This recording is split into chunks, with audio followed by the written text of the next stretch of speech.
10,000 times how to be an expert. If I was to ask you, what are you good at? What are you an expert at? What would you say that would be?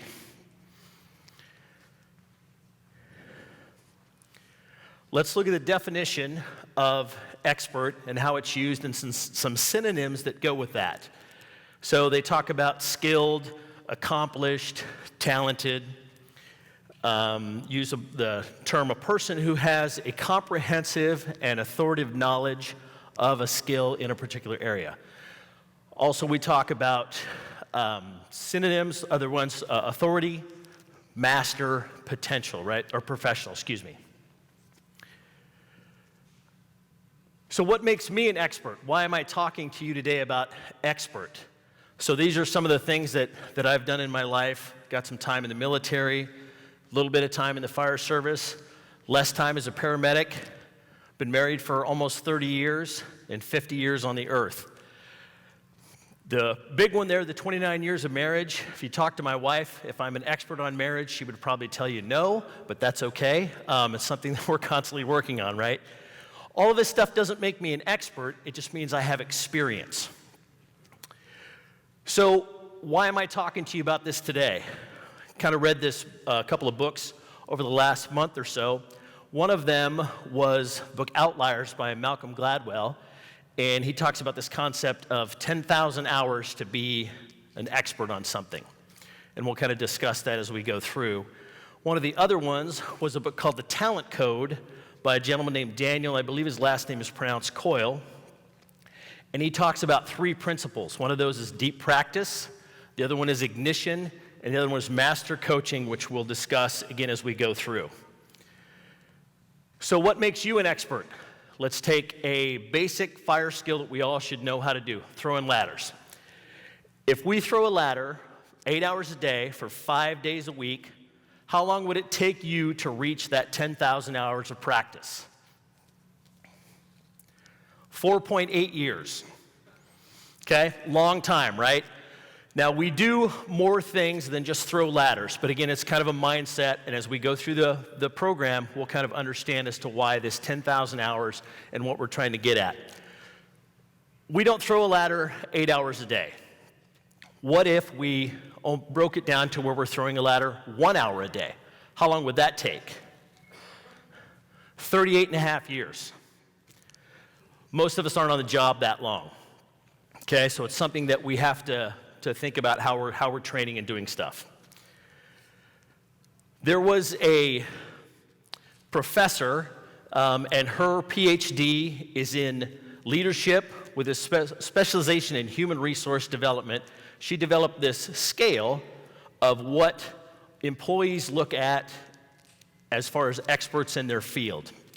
The list has about 16 different factors to it.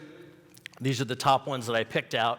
And as you look at those, I want you to think about people that you know, maybe at your department or other people in the fire service who we would consider experts.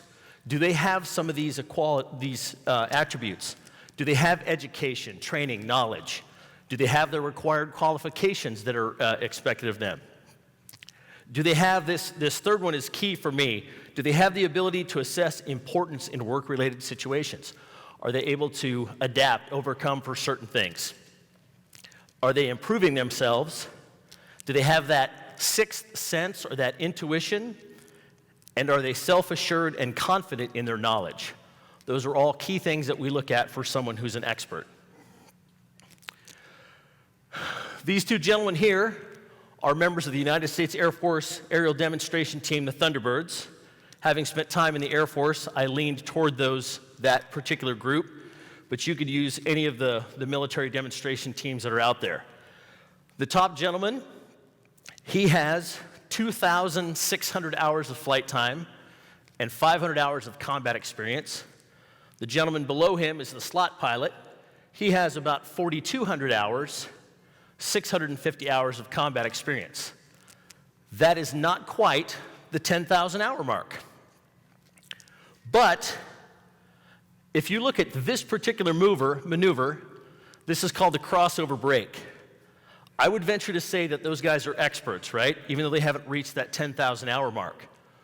But if you talk to them and you look at their demonstration schedule and what they do, they spend most of their time in practice and in training, right? They fly, if they go to an air show for a weekend, they'll fly 2 shows, usually on a Saturday and a Sunday.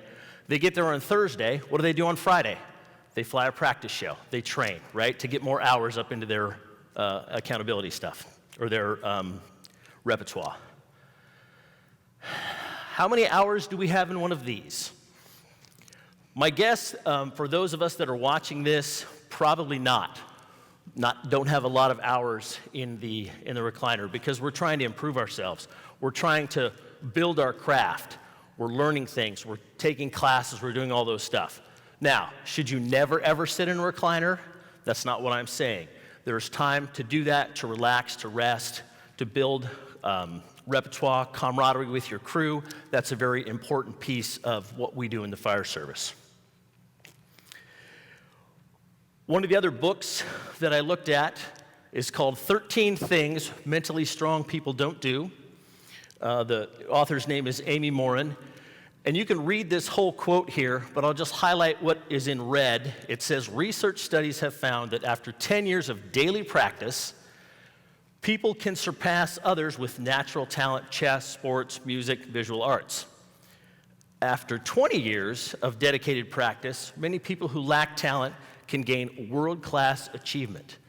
So with that statement, if you practice, you train hard enough, you can do something that you thought you were never, ever able to do.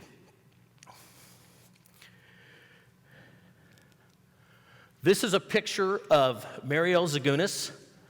She is an Olympic fencer, lives here in the Portland area. Her husband works with me at my department, and I reached out to her and I wanted to ask her some questions. We conversed over email, and I basically asked her 3 questions. How many hours she trained prior to winning her first Olympic medal? What's her practice routine now? Were the 2 that we kind of focused on mostly. So when she graduated from high school, she took a year off and practiced an entire year prior to going to her first Olympics, which allowed her 5 practices a week, 2 to 3 times a day. She said she was probably very close to that 10,000 hour mark before she won her Olympic medal. A couple of things that pulled out of that, the conversation that we had on email. The first quote that she said, being physically present in the gym does not help you improve if you're just putzing around. So if you think about this and relate that to the fire service, if you're on the training ground and you're just throwing a ladder to throw a ladder, you're not doing yourself any justice, right? Or if you're pulling hose just to pull hose. Pull hose effectively, try different things, do some different evolutions, things like that.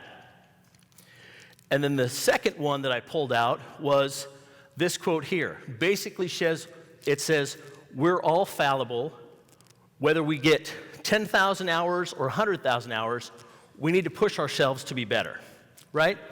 Now, with all of that stuff, with her mindset, the stuff that she has done, those couple of quotes, these are a list of just a few of her accomplishments that she attained in fencing.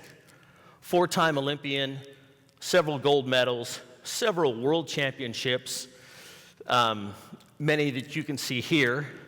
And she is also currently attempting to go back to the 2020 Tokyo Olympics. So even though she is what we would consider an expert, has her 10,000 hours in her craft, she is still working to try and do better and attain greater things. So, this book called The Talent Code talks about a concept of deep practice. Deep practice is not just pulling the ladder off of the engine, throwing it to the side of your firehouse, raising it, and going up there. Deep practice is breaking down each of those tasks into a smaller little chunk so that you can get really good at that piece and then the next piece and the next piece. It also involves challenging yourselves to different types of situations. Okay, great. We're on shift. We're going to spend 2 hours throwing a ladder. Level ground against our training tower that we've done 1,000 times, right? What if we do it when it's raining? How about when it's cold?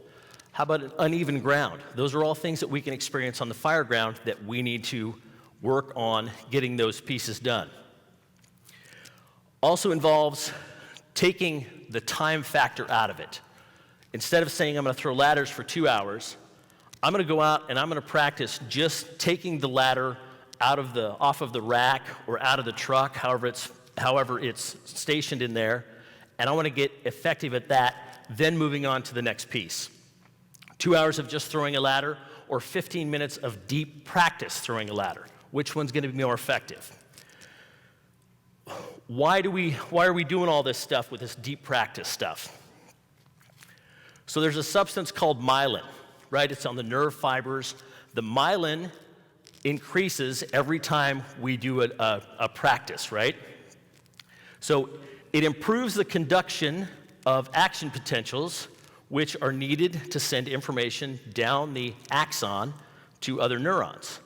The myelin sheath increases the speed of synapses in neurons. It's all about speed, right? And like it says here on the slide, the best way to build a good circuit is to fire it. Go out and do some of that deep practice until we get good at that so we can build that myelin so that circuit works a lot faster. Here's a good picture of kind of how that works. And it brings us to our second piece that the author talks about in the talent code. It's called ignition. Ignition is kind of motivation, right? In order to build this myelin, we have to practice. In order to practice, we have to have a love or a deep passion for that particular craft or whatever we're doing. If we don't have that, we're not going to practice and we're not going to build that good myelin to go through there, right? Now, motivation is short-lived. You can, read a book or something, hey, that's great, let's get some motivation. It's discipline, is how that motivation comes into play. I got up at 4:30 this morning, went to the gym at 5 o'clock. Didn't want to go. I was tired. I'm done, right? Nope. Let's go get it done and just be done with that. So that discipline piece is also a really critical portion of how this ignition and motivation comes together. So the last thing that he talks about is master coaching. If you look, there are some characteristics of a master coach. Think about people that have shown you things, that have taught you stuff, some former training officers, things like that. And if you look at a good coach, they're not going to tell you, oh, hey, good try, nice job, right? They're going to tell you, hey, I need you to do this first, then you're going to do this specific action, and then you're going to do this. Short little statements that will tell you specific ways to improve your skills. They are, again, specific, targeted. Master Coach is available, they're adjustable, and they are modified. They can modify their thought process and how they teach you and how they instruct. And those master coaches are highly motivated into making you become an expert. They're passionate about making you good, just as passionate as you are about whatever you're working on, ladders, any hose pulls, any of that stuff in the fire service. They're just as passionate to get you up to that level also. So as we kind of close this out a little bit, why are we doing this? Why are we passionate about this? Why do we want to train? Why do we want to get to that 10,000 level or 10,000 hour piece to become an expert? Because it's for the citizens that we serve, right? It's, again, we talk about it's not about us, it's about them. If you look at this picture, this was from a video, and I'm not exactly sure where it took place. I've seen it a couple of times. And I want you to put yourself in the mindset of the gentleman that they are about to pull off of that balcony. Do you think he was glad that they spent 10,000 hours sitting in the recliners watching TV? I don't think so. I think he was really glad that they were out on the drill ground. They were deep practice. They were doing all those skills to make them more of an expert to do that stuff.